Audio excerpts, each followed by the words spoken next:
Respected Vice Chancellor Sir, respected Ma'am, Election Commission, Rani Kumudani Ma'am, Telangana State Council for Higher Education Secretary, Professor Sriram Venkatesh Sir, respected Principal Sir, respected Dean Madams, and respected Women Empowerment Cell Convener and Chairpersons of the days, Dean Ma'am, Professor Lavanya Madam, UGC Dean, and Head of the Departments, Board of Studies Chairmen, and my dear friend and Vice Principal Dr. Balu Nayak, and respected Principal Sir.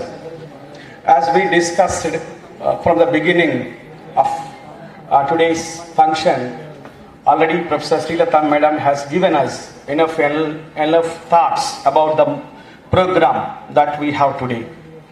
I don't want to trouble you much because we know the importance of the slogan that we have taken this year for promoting women empowerment and gender equality. Madam Sitaka has given you her personal story as the testimonial experience of the women, especially from Telangana region. So here I would like to give you just a brief overview of one of the most powerful women of Telangana. I must share this with you, dear students. Most of you are from Telangana region, and her name is Mrs. Jyoti. How many of you know Jyoti? Mrs. Jyoti from Warangal. ఎంతమందికి తెలుసు జ్యోతి గారు పేరు విన్నారా? జ్యోతి 1988లో she finished SSC. She finished SSC in 1988 and 89. She stopped studies. She was an agricultural laborer. Warangal జిల్లాలో ఒక మారుమూల ప్రాంతంలో ఒక వ్యవసాయ కూలి జ్యోతి అనే ఆమె ఒకరోజు పొలంలో పనిచేస్తున్నప్పుడు వెళ్తున్న ఫ్లైట్ ఏరోప్లేన్ చూసి నేను కూడా ఈ ఫ్లైట్ ఎక్కాలి అనుకుంది. అంతే. Every day she was thinking about how to catch the flight, ఎట్లా వెళ్ళాలి అని. ఆ 88-89లో ఎస్ఎస్సి అయిపోయిన జ్యోతి గారు ఓపెన్ యూనివర్సిటీలో డిగ్రీ చేసి, అంబేద్కర్ ఓపెన్ యూనివర్సిటీలో, తర్వాత ఎన్ఎస్ఎస్ వాలంటీర్గా అయ్యి, తర్వాత ఒక స్కూల్ టీచర్గా మారి, ఆమె ఏ చేతులతో అయితే నాటేసిందో, కోత కోసిందో, ఏ చేతులతో అగ్రికల్చర్ లేబర్గా పనిచేసిందో అదే చేతులతో ఇవాళ వరంగల్ హనుమకొండ నుంచి అమెరికాలో ఉన్న కీ సాఫ్ట్వేర్ 1500 బిలియన్ల కంపెనీకి ఇవాళ CEO Jyothi Reddy. She from Telangana. ఆమె ఇంతకుముందు సీతక్క గారి స్టోరీ చెప్తున్నప్పుడు అనిపించింది, సీతక్క స్టోరీ ఒక లైఫ్ ఫేజ్, పొలిటికల్ కెరియర్లో వచ్చేసింది. సీతక్క తన నమ్ముకున్న వాల్యూస్ కోసం నిలబడ్డది. జ్యోతి గారు ఒక 10th క్లాస్ చదివినటువంటి ఒక సాధారణ మహిళ, అగ్రికల్చర్ లేబరర్ భార్య. అప్పటికే 2 పిల్లలు ఉన్నారు. 10th క్లాస్ అయిపోయే నాటికి 2 పిల్లలు ఉన్నారు. అందరూ ఆమె హ్యూమిలియేట్ చేశారు, ఎగతాళి చేశారు, నీకు ఫ్లైట్ ఎక్కగలవా అని. ఫ్లైట్ ఎక్కడంతో ప్రారంభమైన చిన్న కోరికతోని హైదరాబాద్ రావటం, అమీర్పేటలో కోచింగ్ తీసుకోవటం, అంబేద్కర్ ఓపెన్ యూనివర్సిటీలో చదవటం. She did MA English and MA psychology, 2 పీజీలు చేసింది.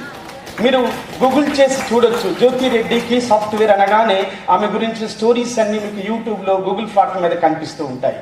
అంటే ఆమె కూడా ఒక నక్సల్ సానుభూతి పరుల కుటుంబం నుంచి వచ్చి, చిన్నతనంలోనే తండ్రిని కోల్పోయి, భర్త నిరాధారణకు గురయ్యి, ఎవరూ పట్టించుకోకుండా కేవలం 180 రూపాయల నెల జీతానికి పనిచేసి ఇవాళ తను అమెరికాలో 1500 మిలియన్ల కంపెనీకి, సాఫ్ట్వేర్ కంపెనీకి ఉంది. ఆమెకి ఉస్మానియాతో అటాచ్మెంట్ కూడా ఉన్నది. ఇటీవల 2 years బ్యాక్ ఆమె తెలంగాణకు వచ్చినప్పుడు చాలా కాలేజెస్లో ఆమె లెక్చర్స్ ఇచ్చింది. నేను కూడా మెయిల్ పెట్టాను, సివిల్ సర్వీస్ అకాడమీలో ఒక లెక్చర్ ఇవ్వమని చెప్పి. మా బీసీ సార్ ఎప్పుడు ఐఏఎస్ని ఇన్స్పైరింగ్ పర్సనాలిటీని తీసుకురాని చెప్తూ ఉంటారు. జ్యోతి గారితో ఒక క్లాస్ ఇప్పించాలని నేను ట్రై చేశాను. ఆమె కమింగ్ మేలో వస్తుంది సార్ హైదరాబాద్కు, వచ్చినప్పుడు డెఫినెట్గా యూనివర్సిటీకి వస్తానని ఆమె ప్రామిస్ చేసింది. ఒక సాధారణ మహిళ చదువు మానేసి నిరాధారణకు గురయ్యి కూలి పని చేస్తూ, కోత కోస్తూ, నాటేస్తూ ఉండి, కనీసం తినటానికి తిండి లేనిటువంటి 2 ఎకరాల వ్యవసాయ కుటుంబంలో ఉన్నటువంటి జ్యోతి 15 ఏళ్ల ప్రస్థానంలో ఇవాళ ఫినిక్స్ జ్యోతిగా, కీ సాఫ్ట్వేర్ జ్యోతిగా ముందుకొచ్చింది. ఇది కేవలం కమిట్మెంట్ వల్ల వచ్చింది. మనం సీతక్క స్టోరీని ఒక ఫేజ్ అనుకుంటే, ఇక్కడ మన జ్యోతి స్టోరీ మరొక ఫేజ్. అందుకనే there is no boundaries to the hopes, especially మన యూనివర్సిటీలో 65% మోర్ దాన్ గర్ల్ చిల్డ్రన్ వస్తున్నారు. వచ్చే పిల్లలంతా డిప్రెస్డ్ సెక్షన్స్ నుంచి, డిసడ్వాంటేజ్ సెక్షన్స్ నుంచి వస్తున్నారు. కాబట్టి ఆ డిసడ్వాంటేజ్ సెక్షన్స్ వచ్చిన మనకు ఇంకా రెస్పాన్సిబిలిటీస్ ఉన్నాయి. రాణి కుముదిని మేడం మొన్న మేము వెళ్ళినప్పుడు ఐఏఎస్ ఆఫీసర్ టైం ఇవ్వటం ఎక్కువ, కానీ మా ప్రిన్సిపల్ గారితో మేము వెళ్ళాం కాబట్టి వెంటనే పిలిచి కూర్చోబెట్టి, లావణ్య మేడం లిఫ్ట్లో ఉన్నారు వస్తున్నారంటే ఆమె కోసం 10 నిమిషాలు వెయిట్ చేసి, టీ తాగమంటే, కాఫీ తాగమంటే కొబ్బరి నీళ్ళు తీసుకొచ్చి ఇచ్చి ఉస్మానియాకి రావటం హ్యాపీ ఉందని చెప్పి రాణి కుముదిని మేడం చెప్పారు. అంటే గొప్ప పర్సనాలిటీస్ మన మధ్య ఉన్నారు కాబట్టి స్టూడెంట్స్ ఇవాళ ఈ డేని స్పెషల్ డేగా తీసుకొని, కేవలం సెలబ్రేషన్ కాదు, ఇది ఒక రెస్పాన్సిబిలిటీ కాబట్టి ప్లాన్ చేసుకోవాలి.